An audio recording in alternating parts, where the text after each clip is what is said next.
La crise chinoise marque un moment critique du nouvel ordre mondial qui émerge. Elle consacre l'entrée dans un nouvel âge de la mondialisation, marqué par un rééquilibrage durable de la croissance en faveur des pays développés.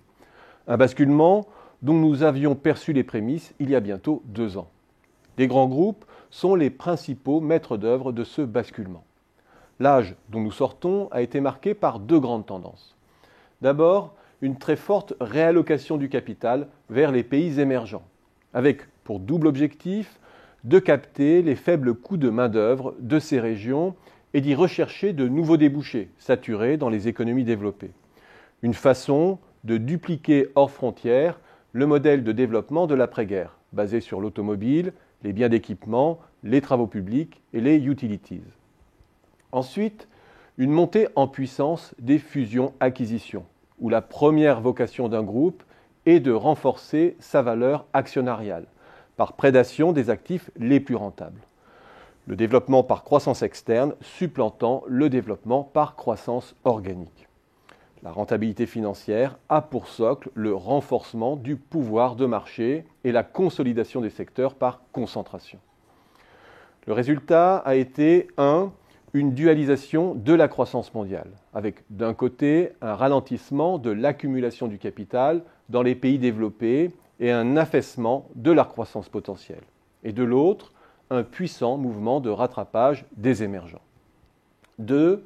Un ralentissement de la substitution du capital au travail, qui était le socle de la croissance d'après-guerre, avec un accroissement du contenu en travail low cost dans les chaînes de valeur mondiales.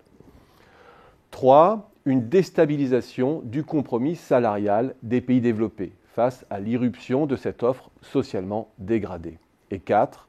Une montée de l'épargne à échelle mondiale, aggravée par le déplacement de la croissance vers des régions qui sous-consomment du fait de leur immaturité sociale. C'est cette phase de la mondialisation qui s'achève aujourd'hui, victime de ces contradictions, pour reprendre la terminologie marxiste. Une phase qui bute sur une crise générale des débouchés, pour avoir laminé le compromis fordiste de l'après-guerre. Mais on le sait aussi, le capitalisme sait s'extraire de ces contradictions en se réinventant. Et c'est bien ce qui se joue aujourd'hui. Cette seconde phase de la mondialisation contemporaine est celle d'un retour du capital sur les économies développées. On a parlé de relocalisation.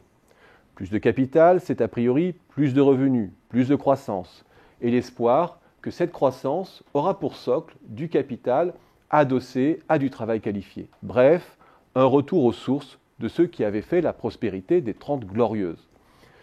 Mais il faut se garder d'une vision angélique de cette relocalisation, car on ne bascule pas d'un âge à l'autre sans douleur. Certes, les grands groupes recentrent aujourd'hui leur stratégie de croissance, mais le contexte de faibles débouchés est toujours là. Et ce qui prévaut dans leur choix, c'est toujours le souci de faire main basse sur les actifs les plus prometteurs, souvent immatériels, les brevets, les clientèles, les marques, les réseaux. C'est aussi de se placer en pivot des écosystèmes qui émergent.